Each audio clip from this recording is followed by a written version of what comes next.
Amin. Berikan kemuliaan bagi Tuhan. Silakan duduk Bapak Ibu Saudara.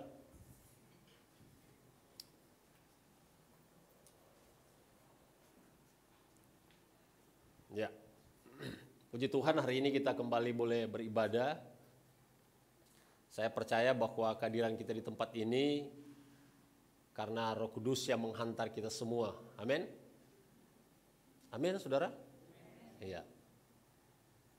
Kalaupun sekarang ini Saudara hadir di sini karena Saudara menganggap bahwa ini memang hari Minggu, harinya saya harus beribadah. Kalau saya tidak beribadah, nantinya akan ada banyak hal-hal negatif yang akan terjadi. Saya ingin sampaikan supaya kalau Saudara punya pandangan seperti itu, Saudara bisa buang jauh-jauh, karena berarti motivasi Saudara salah untuk datang beribadah. Amin.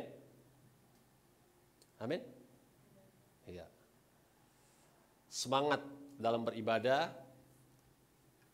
karena setiap kali kita beribadah seperti ini, yang mendapatkan manfaat kita, bukan Tuhan. Amin. Kita yang akan mendapatkan manfaat. Firman Tuhan itu seperti benih yang potensial untuk menghasilkan buah. Jadi firman Tuhan itu potensi untuk menghasilkan buah dalam kehidupan kita. Artinya kalau kita tidak membaca dan merenungkan firman Tuhan, tidak beribadah kepada Tuhan, maka yang rugi adalah kita, karena tidak ada benih yang kita terima dan kita tidak akan pernah menghasilkan buah. Saudara yang kekasih dalam Tuhan, saya akan bicara satu hal sekarang ini yang mungkin semua kita sudah banyak tahu. Tapi saya berdoa supaya hari ini kita mendapatkan sesuatu yang berbeda, atau mendapatkan sesuatu tambahan lah dari apa yang sudah kita tahu. Yaitu tentang posisi saya dan saudara sebagai domba di mata Tuhan sebagai gembala. Kita semua pasti tahu kebenaran firman Tuhan yang menggambarkan tentang kita sebagai domba-dombanya dan Tuhan itu sebagai gembala. Kita semua tahu tentang Mazmur Daud di dalam Mazmur 23 yang bukan cuma kita baca tetapi sering kita nyanyikan. Sering kita nyanyikan. Nah, kerinduan Tuhan, saudara, supaya saya dan saudara memandang Dia benar-benar sebagai seorang gembala. Amin. Saudara pernah membayangkan tidak kira-kira gembala itu seperti apa?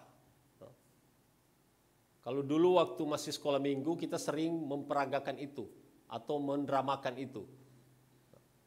Gembala yang menggembalakan domba, kemudian ada malaikat datang pada saat hari kelahiran Tuhan Yesus. Tetapi kita seringkali tidak spesifik mencari tahu sebenarnya gembala ini apa yang dia lakukan atau apa yang menjadi tugasnya ketika dia menggembalakan domba. Nah, Tuhan menginginkan supaya dalam kehidupan kita sebagai orang yang percaya, kita memposisikan Dia sebagai gembala kita dan kita sebagai domba-dombanya. Amin. Nah, salah satu kebenaran firman Tuhan yang luar biasa menggambarkan posisi ini adalah seperti yang saya katakan tadi dalam kitab Mazmur 23, di mana Daud pada saat itu dia juga pernah menggembalakan domba atau dia sebagai gembala domba, dan dia menggambarkan tentang Tuhan sebagai gembalanya dan dia sebagai dombanya. Jadi Daud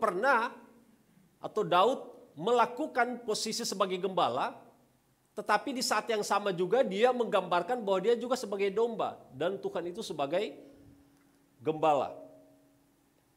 Nah, mari kita buka sama-sama dalam Mazmur 23 ayat 1 sampai 6. Mazmur 23 ayat 1 sampai 6. Mazmur Daud, Tuhan adalah gembalaku, takkan kekurangan aku. Tuhan adalah gembalaku, takkan kekurangan aku. Ini suatu ungkapan dari Daud yang kalau saya boleh sampaikan kepada kita semuanya hari ini bukan cuma bicara pada kondisi Daud pada saat itu. Tetapi ini sebenarnya ungkapan Daud ini juga adalah nubuatan bagi kita semua sampai dengan saat ini. Sampai dengan saat ini. Ketika Daud bicara seperti itu, bahwa Tuhan adalah gembalaku, takkan kekurangan aku. Daud pada saat itu memang dia merasakan betul bahwa ketika dia menjadikan Tuhan sebagai gembalanya, maka dalam kehidupannya dia tidak pernah merasakan kekurangan apapun. Mungkin kalau kita bisa bilang bahwa ungkapan ini Pak bukan bicara tentang materi, tapi ini bicara tentang hal-hal rohani. Ya. It's okay, terserah saudara. Tapi intinya bahwa kalau kita menjadikan Tuhan sebagai gembala, berarti hal-hal rohani dalam kehidupan kita pun tidak akan pernah kekurangan. Saudara tidak akan pernah kekurangan kasih, sukacita, damai sejahtera. Itu kan hal rohani kan? Yang saudara definisikan hal rohani itu apa? Sorga. Kalau sudah di sorga, saudara sudah memiliki semuanya itu. Ketika Daud bicara seperti ini, Daud sedang bicara posisi dia ketika dia sebagai domba yang ada di tengah-tengah dunia ini. Amin. Kalau terlalu alergi saudara untuk membicarakan bahwa yang dimaksud dengan Daud ini adalah kekurangan dalam materi juga, mungkin sudah anggap ini saya sih selama ini kekurangan dalam hal materi enggak masalah, tetapi saya terus bersuka cita, sekalipun saya kurang, sekalipun saya tidak memiliki apa-apa, tetap saya bersuka cita penuh kasih, penuh kemurahan, penuh kebaikan kepada orang lain. It's okay, saudara. Tetapi saya berharap memang benar-benar kita seperti itu, di dalam kondisi seperti apapun, kita betul-betul menampakkan posisi kita sebagai orang-orang yang tidak pernah berkekurangan. Tidak pernah berkekurangan dalam kebaikan. Amin. Tidak pernah berkekurangan dalam kemurahan. Tidak pernah kurang dalam sukacita dan damai sejahtera. Tidak pernah kurang dalam kesabaran. Kalau misalnya kondisi kita belum seperti itu, berarti kita belum menjadikan Tuhan kita sebagai gembala yang sebenarnya. Ia membaringkan aku di padang yang berumput hijau. Ia membimbing aku ke air yang tenang. Tugas gembala untuk memastikan domba-dombanya itu tidak berkekurangan apapun. Dalam hal makanan tentunya. Ya kan? Gembala harus memastikan bahwa domba-dombanya ini cukup makan. Bahkan berkelebihan, artinya mereka sudah kenyang tetapi makanannya masih ada. Ya kan? Itu tugas gembala. Domba itu tidak memusingkan itu lagi. Domba cuma mengikuti gembala, saudara. Kemana gembala berjalan, maka domba akan mengikuti. Karena domba tahu bahwa gembala akan menuntun dia di tempat yang tepat. Yang membaringkan aku di padang yang berumput hijau. Daud tahu bahwa ketika dia sebagai gembala, dia akan menuntun domba-dombanya di padang yang berumput hijau. Dia tidak akan menuntun domba-dombanya di tempat yang tidak ada rumput, tidak ada makanan. Dia pasti akan menuntun domba-dombanya di padang yang berumput hijau. Ia membaringkan aku di air yang tenang. Gembala akan menyediakan minuman, air yang cukup untuk diminum oleh domba-dombanya. Jadi ketika Daud menggambarkan tentang Tuhan adalah gembalaku, takkan kekurangan aku, di ayat 2 Daud menggambarkan yang dimaksud tidak berkekurangan itu apa? Tidak berkekurangan makanan, tidak berkekurangan minuman. Yang fungsinya untuk membuat domba ini tetap hidup. Amin. Kalau sekarang ini saudara mungkin menghadapi masalah atau apapun yang membuat saudara seakan-akan mati, mulai mati. Nah berarti saudara harus mulai merenungkan apakah benar saudara telah menjadikan Yesus itu sebagai gembala saudara. Yang seharusnya dia yang menuntun saudara. Ia menyegarkan jiwaku. Ia menuntun aku di jalan yang benar oleh karena namanya. Kalau saya melihat ayat 3 ini saudara lihat ayat 3 ini bicara tentang kehidupan rohani kan. Ia menyegarkan jiwaku, ia menuntun aku di jalan yang benar oleh karena namanya. Ia menyegarkan jiwaku itu bicara tentang kejiwaan kita. Yang seringkali kita menerjemahkan itu di perasaan kita, kehendak kita. Amin. Hal-hal yang mempengaruhi kehidupan kita yang tidak kelihatan. Nah, sebenarnya di ayat 3 ini kalau Daud bicara seperti ini berarti Daud ingin menggambarkan begini. Tuhan itu bukan cuma peduli dengan hal-hal yang di dalam, tetapi ayat 2 itu bicara bahwa Tuhan juga peduli dengan hal-hal yang di luar kebutuhan kita. Kebutuhan kita bukan cuma kebutuhan rohani, tetapi kebutuhan kita pun kebutuhan jasmani Tuhan pun peduli. Dia menggambarkan seperti ini. Di ayat 2 ini sebenarnya dia menggambarkan tentang sesuatu yang lebih spesifik ke jasmani, kebutuhan makanan dan minuman kita. Amin. Kemudian di ayat 3 pun dia bilang, dia menyegarkan jiwaku. Jadi gembala itu juga peduli dengan apa yang kita rasakan. Saudara mendapatkan kesedihan, saudara khawatir, saudara takut. Gembala itu juga peduli, saudara. Ia menuntun aku di jalan yang benar oleh karena namanya. Dia tuntun kita, gembala itu menuntun kita, menuntun domba untuk lewati jalan yang benar. Dan sebenarnya kalau kita lihat, proses gembala itu menuntun berarti gembala itu ada di depan. Dan memang biasanya seorang gembala itu dia akan berjalan lebih dulu, kemudian domba-dombanya akan mengikuti. Sekarang ini Tuhan menuntun kehidupan kita lewat kebenaran firman Tuhan untuk kita berjalan di jalan yang benar lewat Roh Kudus yang ada di dalam kita. Amin. Roh Kudus yang ada di dalam saya dan saudara, itulah yang akan menuntun kita tentang kebenaran. Roh Kudus akan mengingatkan kita tentang kebenaran.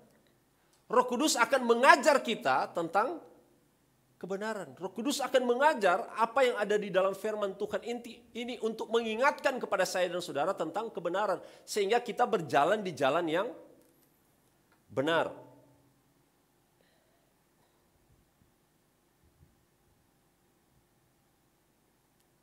Ayat 4. Ayat 5 kita lanjut ke ayat 5. Engkau menyediakan hidangan bagiku di hadapan lawanku. Nah ini Daud ketika di awal dia menggambarkan tentang gembala dan domba. Di sini Daud menggambarkan tentang kehidupannya ketika dia sudah dalam posisi seakan-akan ini kan dia bicara ayat 4 ini, ayat 5 ini dia bicara bahwa dia sebagai manusia ketika dia berhadapan dengan lawannya. Engkau menyediakan hidangan bagiku di hadapan lawanku. Engkau mengurapi aku dengan minyak. Pialaku penuh melimpah. Amin. Jadi Tuhan ketika kita memposisikan dia sebagai gembala, maka di saat kita menghadapi banyak masalah, di saat kita menghadapi perlawanan, mungkin ada yang saudara anggap ada orang yang memusuhi saudara, yang menghalangi saudara, yang menghambat saudara. Firman Tuhan berkata bahwa Tuhan tidak akan pernah tinggal diam. Tuhan menyediakan hidangan bagiku di hadapan lawanku. Bayangkan saudara ketika saudara berhadapan dengan lawan saudara yang mungkin menginginkan supaya saudara jatuh. Saudara menghadapi hal yang negatif.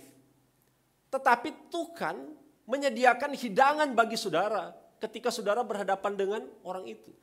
Artinya di saat kondisi seperti itu pun Tuhan tidak pernah meninggalkan saudara. Sebagai seorang gembala. Ayat 6. Kebajikan dan kemurahan belaka akan mengikuti aku seumur hidupku. Dan aku akan diam dalam rumah Tuhan sepanjang masa. Luar biasa kalau kita menjadikan Tuhan sebagai gembala kita. Kebajikan dan kemurahan belaka akan mengikuti aku seumur hidupku.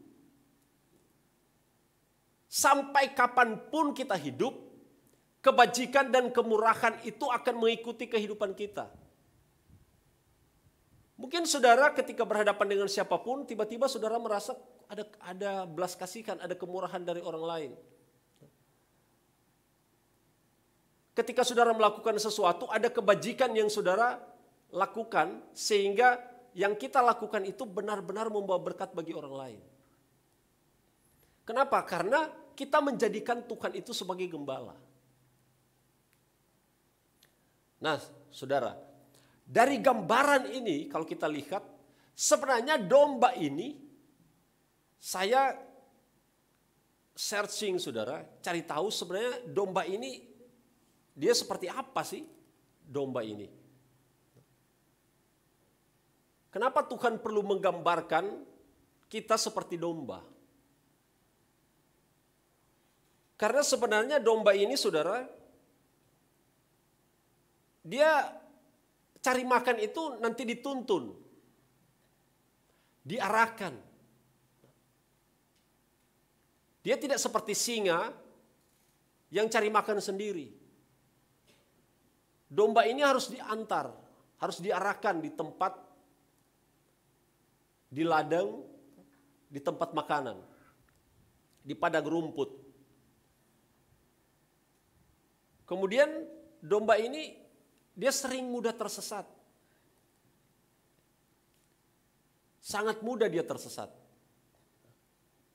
Makanya gembala harus menuntun dia. Ada yang bilang bahwa domba ini dia tidak tahu jalan pulang. Kalau sapi tahu jalan pulang.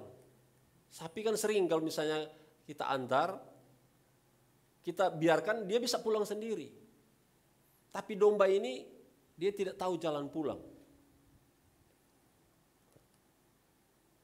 Kemudian domba ini saudara suka berkelompok. Dia tidak bisa hidup sendiri. Jadi kalau misalnya saudara lebih suka ibadah di rumah sendiri daripada ibadah di gereja, saya tidak tahu saudara apakah masuk domba atau tidak. Ya. Karena domba itu sebenarnya punya keinginan untuk hidup bersama-sama. Kita berharap supaya saudara menangkap ini, bahwa persekutuan itu penting, karena memang sebenarnya domba itu punya keinginan itu. Bersama-sama berkelompok. Bersyukurlah kita karena di gereja kita ada komunitas sel. Sehingga kita bisa berkumpul bersama-sama di tempat itu. Dan yang terakhir, domba ini dia mengenal suara gembalanya. Nah, saya ingin kita semua nonton satu video yang menunjukkan sifat dari domba ini, saudara. Bisa diputar?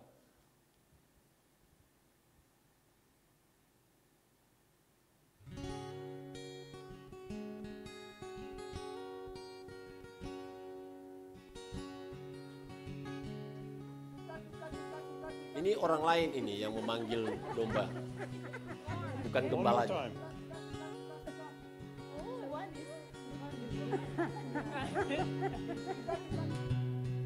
Ini tes kedua ini. Tadi tes pertama, ini tes kedua.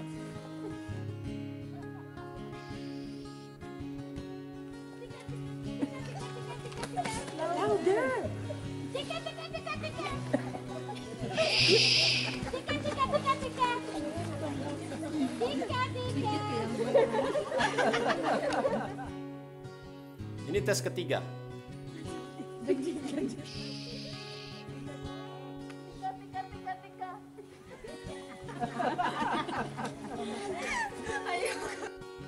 Nah, ini sang gembala yang asli.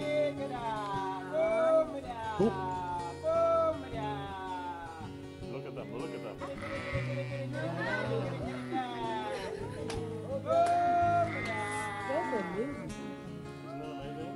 They are coming. Oh my God. Oh my God. I can't believe it. Oh my God. These two white boys. Oh my God. This is amazing. One more. You scared them. Yeah, Eunice made him go away. Oh my God. Was that cool or what? Yeah. You will never have the same again. Ya. Nah, saudara bisa lihat.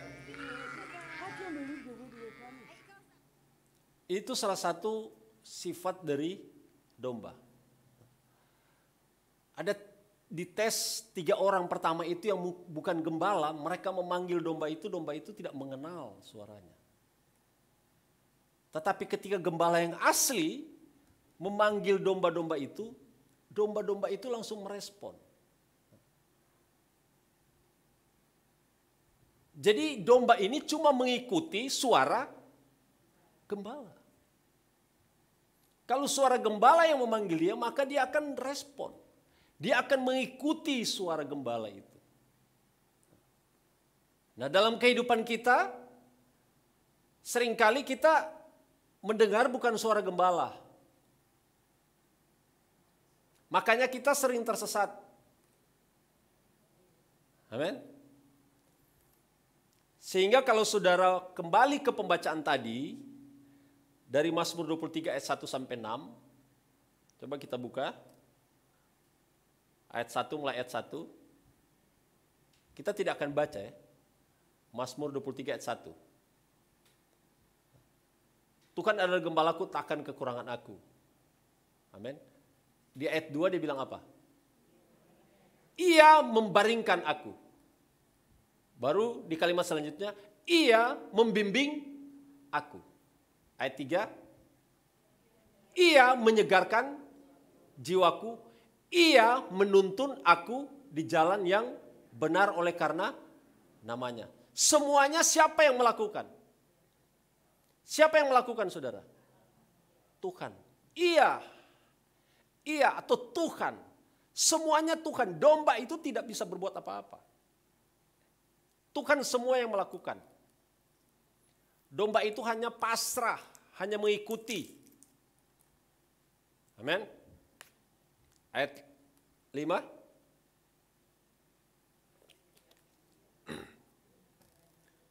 Engkau menyediakan hidangan. Siapa yang menyediakan? Apakah dombanya yang menyediakan? Tidak. Engkau mengurapi kepalaku. Siapa yang mengurapi? Tuhan. Jadi dari awal, ayat 1, 2, ayat 4, ayat 1, 2, 5, dan 6, 1, 2, 3, 5, dan 6, itu semua Tuhan yang melakukan. Karena memang kondisinya sebagai domba, dia cuma mengikuti apa yang diinginkan oleh gembala. Amin. Nah sekarang ayat 4. Baca sama-sama. Sekalipun Tuhan menuntun aku dalam lembah kekelaman. Apakah seperti itu? Siapa yang berjalan dalam lembah kekelaman? Yang berjalan siapa? Apakah Tuhan yang menuntun domba ini berjalan dalam lembah kekelaman? Sekalipun aku berjalan dalam lembah kekelaman. Jadi yang membuat domba ini berjalan dalam lembah kekelaman bukan gembala. Di ayat 3, balik ke ayat 3, firman Tuhan bilang begini. Ia menyegarkan jiwaku. Ia menuntun aku di jalan yang benar. Gembala sudah menuntun domba ini di jalan yang benar. Tetapi yang menyesatkan diri siapa? Domba. Gembala sudah di depan, ini jalan yang benar. Domba di belakang, dia beralih jalan. Dia menyesatkan diri. Amin. Sehingga di ayat 4 bilang apa? Sekalipun aku berjalan dalam lembah kekelaman. Kalau kita meninggalkan gembala, maka kita akan tanggung konsekuensinya. Saudara, ketika engkau meninggalkan gembala, tidak mengikuti petunjuk gembala, maka engkau akan berhadapan dengan musuh. Serigala akan datang menerkammu. Amin. Engkau akan tersesat. Engkau akan masuk di lembah kekelaman. Gembala akan menuntun engkau di jalan yang benar sampai ke padang rumput. Tetapi engkau yang salah jalan, mengambil keputusan yang salah, bukan dengan petunjuk dari gembala tetapi dengan keputusanmu sendiri. Akhirnya apa? Bukan padang rumput yang engkau dapat tetapi padang belantara. Sehingga engkau masuk dalam lembah kekelaman. Tetapi Daud bilang begini, sekalipun aku masuk dalam lembah kekelaman, sekalipun aku salah jalan, tetapi gembala, dia tidak akan pernah membiarkan saya dan saudara. Amin. Aku tidak takut bahaya, sebab engkau besertaku. Gadamu dan tongkatmu itulah yang menghibur aku. Gada dan tongkat itu, gada dan tongkat yang dipegang oleh gembala, itu bukan untuk memukul domba. Itu untuk memukul serigala. Untuk mengamankan domba. Saudara. Jadi ketika domba itu tersesat, maka gembala ketika dia ada di depan, kemudian dia tahu bahwa ada domba tersesat, maka dia akan kembali. Dia akan mencari domba yang tersesat itu. Amin. Sehingga kalau kita buka dalam Lukas 15 ayat 3 sampai 7. Coba kita buka. Lukas 15 ayat 3 sampai 7.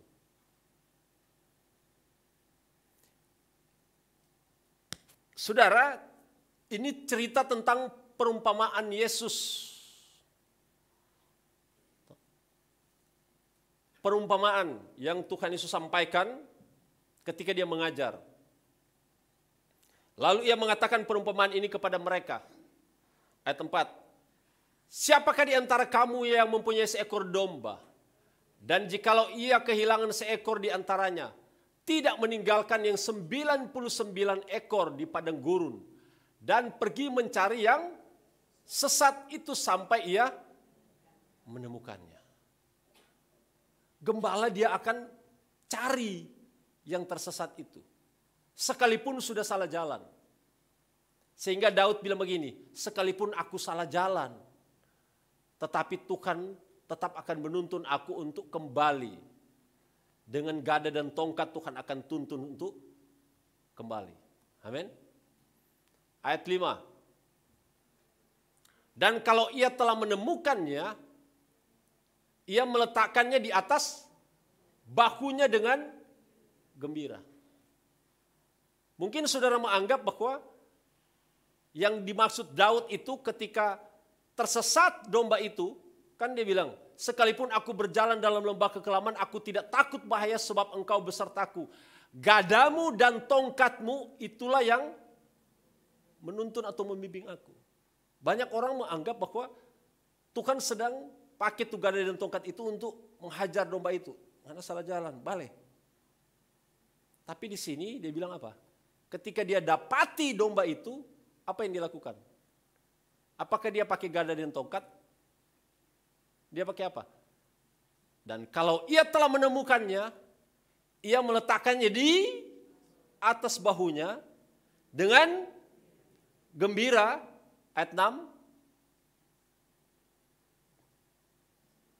Dan setibanya di rumah ia memanggil sahabat-sahabatnya dan tetangga-tetangganya serta berkata kepada mereka, bersukacitalah bersama-sama dengan aku.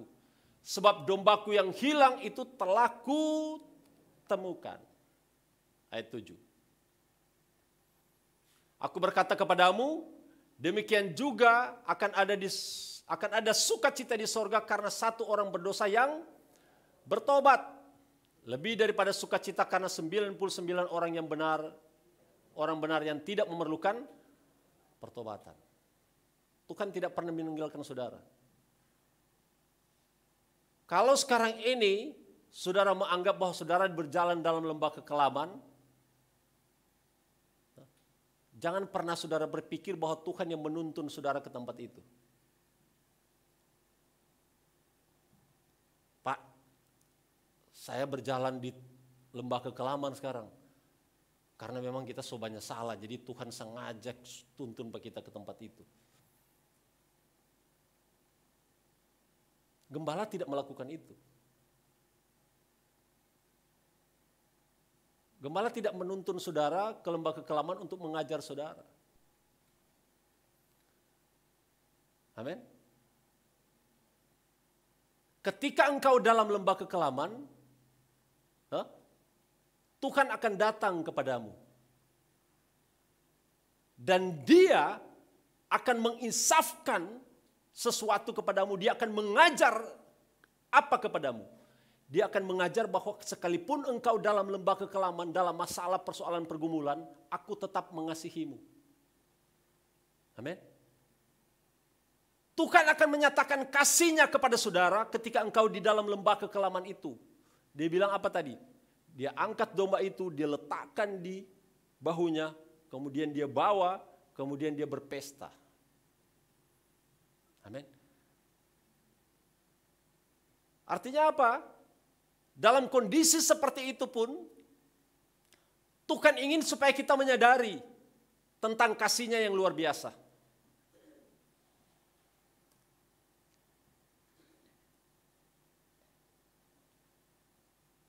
Apa yang menjadi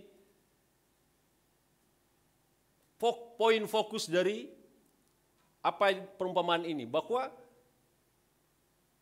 Tuhan mengajarkan kepada kita yang tersesat. Tersesat ini bukan cuma berarti kita meninggalkan Tuhan. Tetapi ada banyak hal keputusan yang kita ambil yang sebenarnya salah jalan. Amin. Maka kita harus bertobat. Kita bertobat apa? Karena kita tahu Tuhan tetap mengasihi kita. Bukan kita bertobat lewat merubah tindakan kita. Tetapi yang paling penting adalah merubah cara kita berpikir tentang Tuhan. Amin. Kalau cara kita berpikir tentang Tuhan itu tepat, bahwa di saat kondisi apapun, Tuhan tidak pernah meninggalkan kita dan dia tetap setia mendampingi kita dan mengarahkan kehidupan kita. Maka kita telah bertobat. Bertobat itu kan metanoia, merubah cara kita berpikir. Amin. Kemudian Tuhan melanjutkan dengan perumpamaan yang lain. Dalam ayat 17, Lukas 15 ayat 17 sampai 24.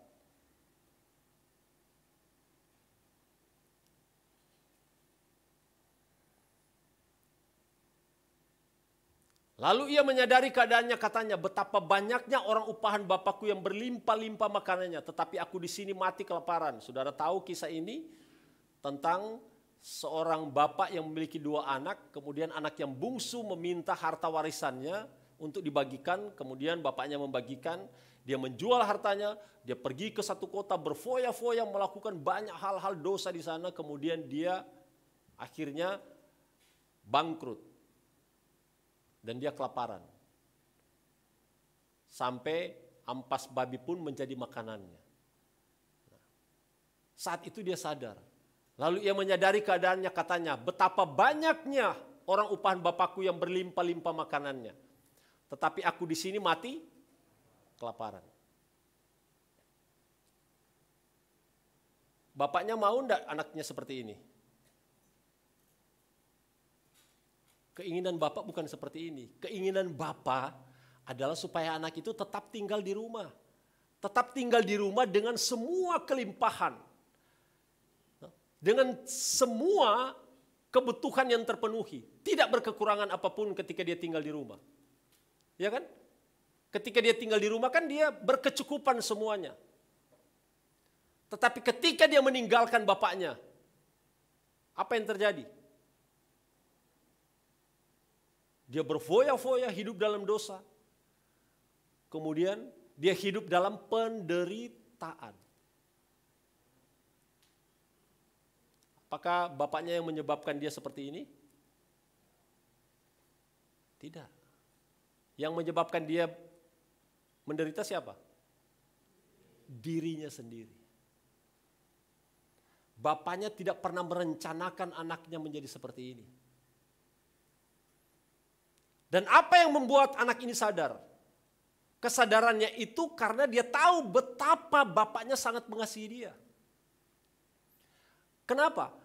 Karena di rumah bapaknya, budak saja dapat makanan, saudara. Dapat makanan yang layak. Betapa bapaknya itu orang yang sangat penuh kasih. Budaknya saja mendapatkan makanan yang layak, apalagi anaknya. Jadi ketika dia memiliki kesadaran ini, dia tahu konsekuensi apa yang akan dia dapat, saudara. Sebagai seorang anak yang durhaka di hadapan Tuhan. Di hadapan bapaknya. Nah, kemudian ayat selanjutnya, ayat 18.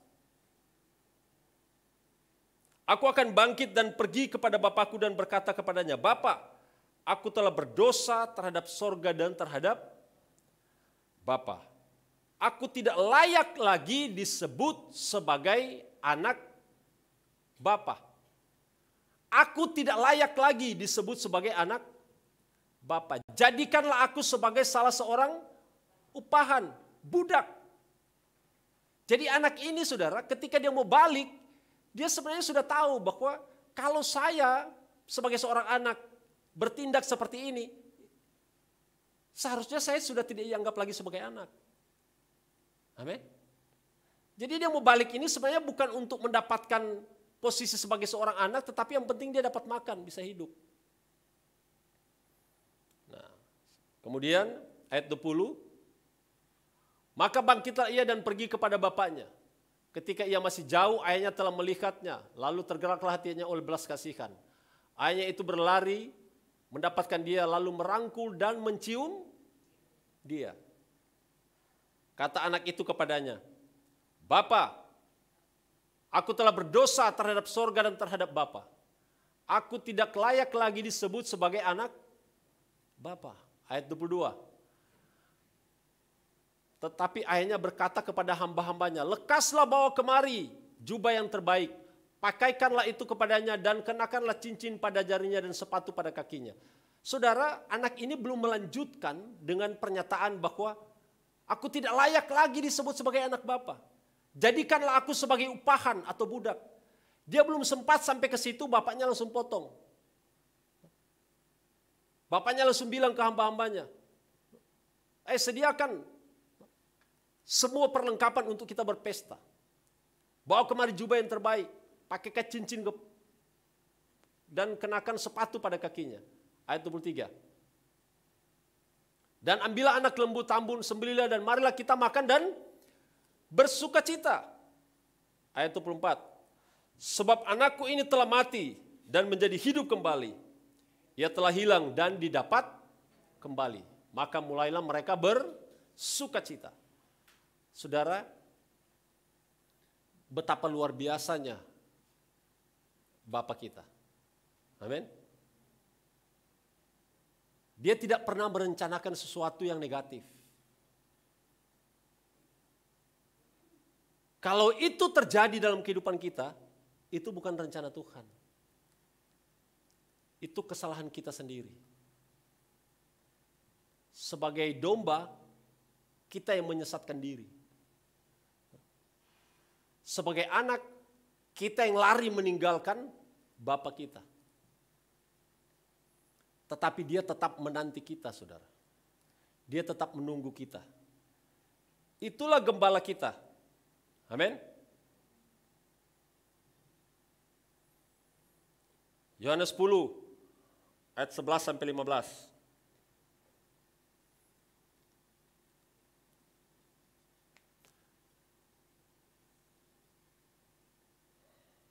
Yohanes 10 ayat 11.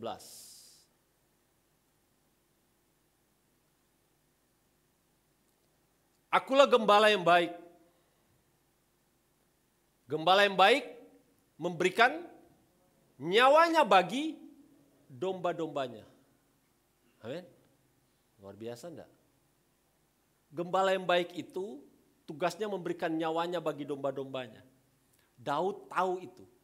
Dia bilang ketika serigala datang, dia yang akan maju untuk menghadapi serigala itu. Ketika singa datang, Daud bilang, saya yang akan maju, bukan domba. Daud bilang, saya yang akan menyelamatkan domba-domba itu. Tuhan bilang begini, akulah gembala yang baik. Gembala yang baik memberikan nyawanya bagi domba-dombanya. Ayat 12. Sedangkan seorang upahan yang bukan gembala dan yang bukan pemilik domba-domba itu sendiri, ketika melihat serigala datang, apa yang dia lakukan? Meninggalkan domba-domba itu, lalu lari. Sehingga serigala itu menerkam dan mencerai-beraikan domba-domba itu. Saudara tahu bahwa ketika engkau dalam masalah, ada serigala yang datang menghampiri saudara, akan menerkam saudara. Tuhan tidak pernah membiarkan saudara. Amin. Tuhan tidak pernah membiarkan kita untuk dimakan oleh serigala. Musuh tidak akan pernah bisa menghancurkan kehidupan saudara. Kenapa? Karena Tuhan sebagai gembala kita, kalau kita percaya, dia akan berkorban. Dan dia sudah berkorban bagi kita. Amin. 2000 tahun yang lalu dia sudah berkorban bagi kita. Dia sudah menanggung semuanya. Dia sudah mengalahkan musuh. Musuh telah dikalahkan. Ya kan? Ayat 13. Ia lari karena ia seorang upahan dan tidak memperhatikan domba itu. Ayat 14. Akulah gembala yang baik dan aku mengenal domba-dombaku dan domba-dombaku mengenal aku. Ayat 15. Sama seperti Bapa mengenal aku dan aku mengenal Bapa dan aku memberikan nyawaku bagi domba-dombaku. Saudara, saya ingin sampaikan bahwa gembala itu sangat protektif terhadap domba-dombanya. Kenapa dia protektif? Karena kepemilikan.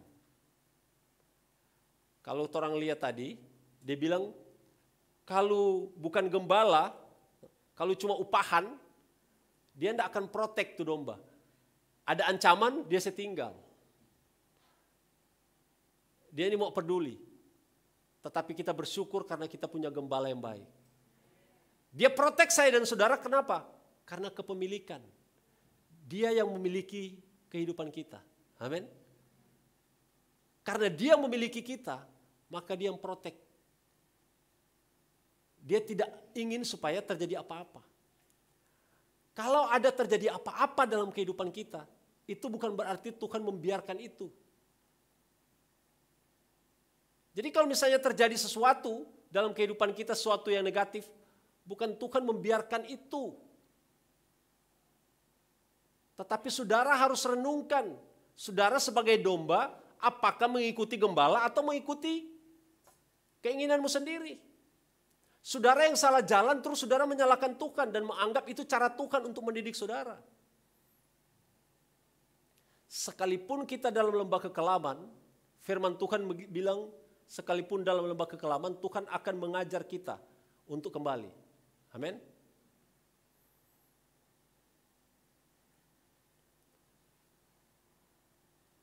Terakhir saudara, Yeskiel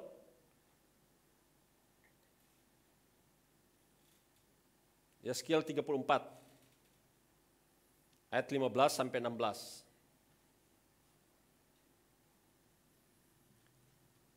Yeskiel 34 ayat 15 sampai 16.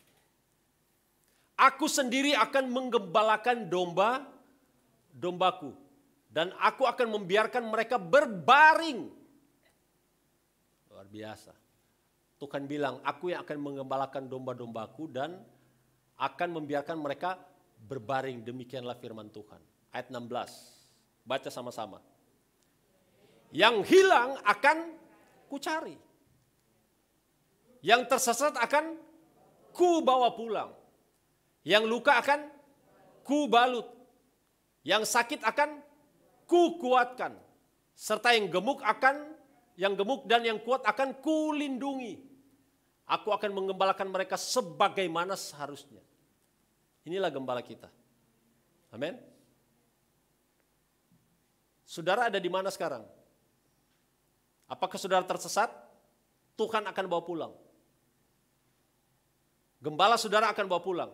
Saudara dalam keadaan luka sekarang? Luka batin kah? Ada di sini yang luka batin? Ada tapi tidak mengaku. So sembuh. Ada yang luka batin, luka jasmani mungkin.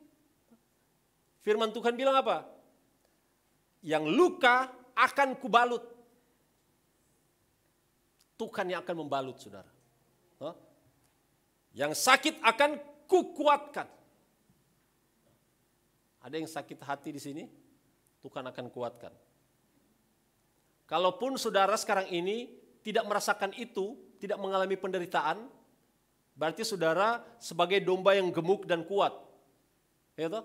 Ada di sini yang tidak ada masalah, berarti saudara domba yang gemuk dan kuat. Tuhan bilang di sini, yang gemuk dan kuat akan kulindungi. Tuhan akan lindungi supaya jangan sampai saudara sudah gemuk dan kuat, terus saudara menjadi lemah dan menjadi kurus. Bersyukurlah mereka yang gemuk. Karena Tuhan bilang Tuhan akan lindungi supaya saudara jangan sampai kurus. Ya. Amin. Itulah gembala kita. Artinya apa? Di sini Tuhan ingin menggambarkan kalau kita menganggap dia sebagai gembala, maka sebagai domba berarti kita penuh ketergantungan. Kita tidak bisa apa-apa tanpa gembala. Domba itu tidak bisa apa-apa tanpa gembala. Dan ingat, kalau saudara sebagai domba, saudara salah jalan, berarti saudara tidak mengikuti gembala. Gembala tidak akan pernah menuntun saudara di jalan yang salah. Gembala akan menuntun saudara di jalan yang benar. Oleh karena namanya. Amin. Percayalah. Saya sekali lagi katakan, kalau sekarang ini engkau dalam masalah persoalan pergumulan, gembalamu siap untuk datang kepadamu. Dan lewat Roh Kudus, lewat kebenaran firman Tuhan, dia akan menuntun engkau untuk keluar dari lembah kekelaman. Dia akan menuntun seperti anak yang bungsu itu untuk kembali kepada Bapa. Ingat, sama seperti anak yang bungsu itu, sama seperti domba, dia cuma tahu apa? Kita gembala, sayang kita luar biasa. Kita tersesat, dia cari. Anak itu cuma tahu apa? Kita papa di sana penuh kelimpahan. Dan kita tahu bahwa kalau kita balik, dia akan kasih makan ke kita. Saudara tahu dalam hukum Taurat kalau anak durhaka itu harus dilempari dengan batu. Harus dilempari dengan batu. Itu hukum Taurat bicara seperti itu. Tetapi kita bersyukur. Saudara bisa baca itu nanti di rumah. Ulangan 21 ayat 22 sampai 23. Ulangan 21 ayat 22 sampai 23. Itu bicara tentang seorang anak durhaka itu harus dilempari dengan batu.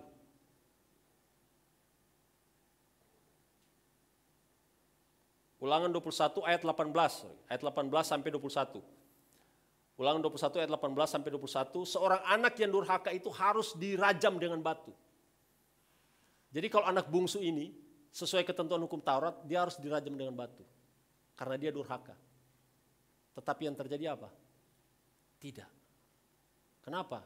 Berarti seakan-akan Tuhan Yesus melanggar hukum Taurat. Perumpamaan ini Tuhan Yesus ingin menggambarkan kepada saya dan saudara dalam konsep perjanjian baru.